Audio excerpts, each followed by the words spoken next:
All right, everyone, it's time for a pet peeve video. Sometimes I just don't want to talk about politics. I want to talk about something else. Picky eaters. People who will not try new foods, people who are averse to foods. My list of foods that I will not eat is in the single-digit margin. I'm the least picky eater that I know, actually. And I have a cast iron stomach. Except there are a few things that I won't eat. I can't eat watermelon. That's because I got sick as a kid after eating watermelon at a party. And so even though I can digest it and I actually enjoy the smell, I just can't eat it. I can't bring myself to do so. It's just a compulsion, I suppose. It's like my mom with onions. She's quite a picky eater, actually, which is really, really funny since I basically run the gamut and I've eaten everything that I can possibly find that was odd or bizarre or exotic. And I won't eat guava. It's not that I don't like guava juice. I just don't like the fruit. And persimmons, I don't eat those either. And I can't digest pork chops. Ham, bacon, anything like that, perfectly fine. A nice rack of, ribs with the bones still in them, of course, is delicious when properly marinated. I just can't really digest pork chops, so I don't eat those as well. And I can't eat walnuts because I'm allergic to them. That's the list. That's it. I'm not a huge fan of quiche. I'll eat it with ketchup, of course. Yes, I put ketchup. Ketchup goes on quiche. Supposed to take the ketchup and smear it on top like a sauce or something like that. Some people may find me a food heretic for this. But people who are exceptionally picky eaters, it frustrates me. Because, you're always, imagine that you like cooking, and I like cooking. So you get like five people and you have to try to tailor what you're cooking, unless it's something very basic, bitch, and standard to everyone that's there. It's almost inevitable that you run into problems. So I can imagine, being a chef must be really rewarding. It's like, oh, yeah, people love the soup and shit like that. But my God, it must also be frustrating, especially after my experience with posting pictures of my food online, all of which was delicious, but if you don't photograph it properly, then you get food snobbery. It's way worse than any political debate that I've ever been in.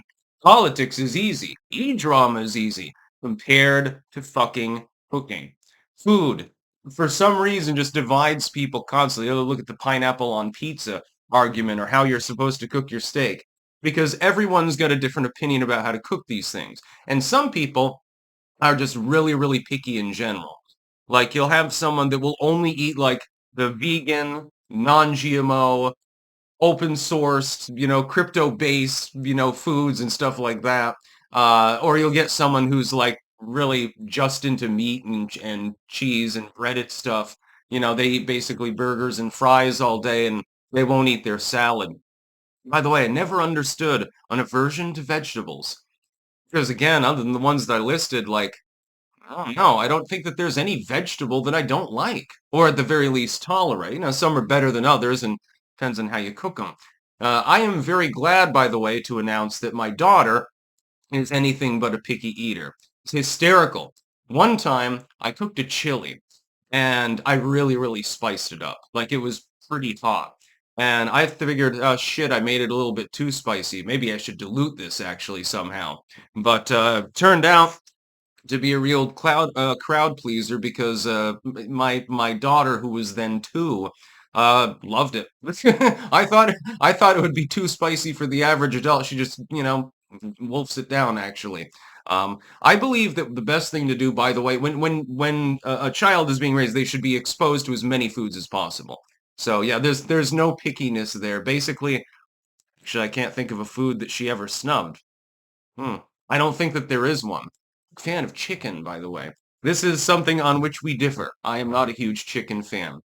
Unless it's like a properly roasted chicken or something like that, or fried chicken. Not a huge chicken fan. Chicken noodle soup is okay, minus the noodles. I prefer not to use those in there. You just shred it apart with a fork and stuff like that, and you turn it into shreds, put it in the soup. It's pretty good. But and then mine tastes exactly and looks exactly the same as the one that my dad made, and he was a chef for like 35 years, so I think I'm probably doing it right. But picky eating is something that really has to be nipped in the bud at an early age. I've known people that are exceptionally picky. especially people who are vegans. And that tends to overlap with a bunch of other food restrictions that don't always make sense. Vegetarianism is fine. There's nothing wrong with that.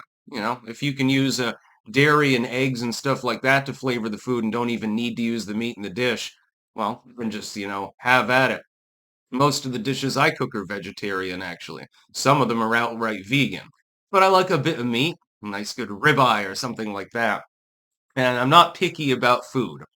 And so, like, if I cook, I always have to keep in mind the different food profiles that other people will tolerate. Now, like with my dad, he's not a picky eater. He eats habaneros out of the jar and stuff like that. So it can be spicy or it can be less spicy. Asian food, fine. Classic American food, fine. Pretty much anything, fine. My mom, meanwhile, like if I'm cooking for my family, I have to keep in mind she won't eat onions and she doesn't like a whole lot of seasoning in food, except for that one time. And this was when I made fried chicken. And everyone loves my fried chicken. I actually can make it well. I actually didn't put enough seasoning in. I kept it lower because I figured she's not going to want it to taste like it's, Cajun fried or something like that. No, the opposite happened. I'm like, it's unforgiving. It's just absolutely unforgiving. And I've known other picky eaters throughout time, and then I know some people they'll eat garbage off the fucking floor.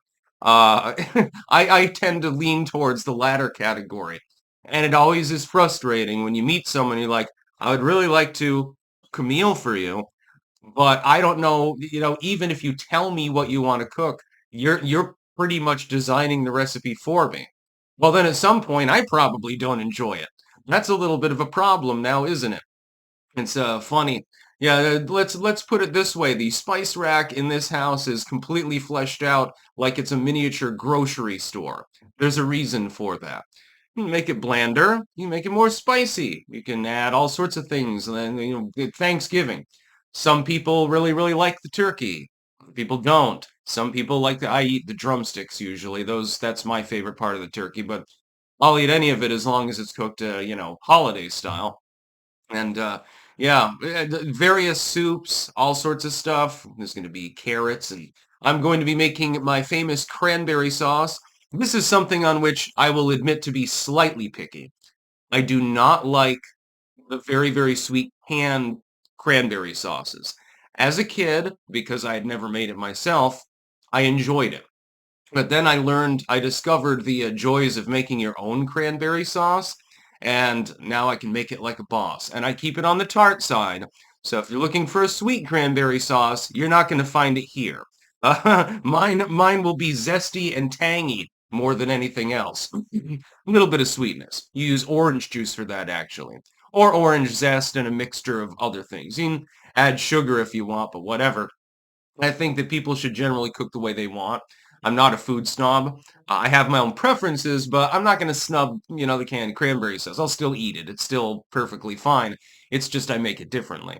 But I just don't like it when people are extremely picky eaters because it makes it impossible to, I mean, especially nutritionally speaking, if somebody will only eat meat and potatoes and stuff like that, and they never touch any vegetables or something, it kind of limits your ability to actually prepare them food or to enjoy the food that they prepare, by the way. Meat and potatoes is fine once in a while, but, throw some green beans on that plate or something like that. By the way, French cut green beans is the only way to go. On that, I suppose, I'm slightly food snobbish. Like I only grow beans for other people and for the nitrogen in the soil, for example. I don't really eat garden fresh green beans. They're not bad. There's nothing wrong with them. Put them into a salad or something like that. It's great. But they don't have anything on the French cut style. Just saying. That's about all. Peace out.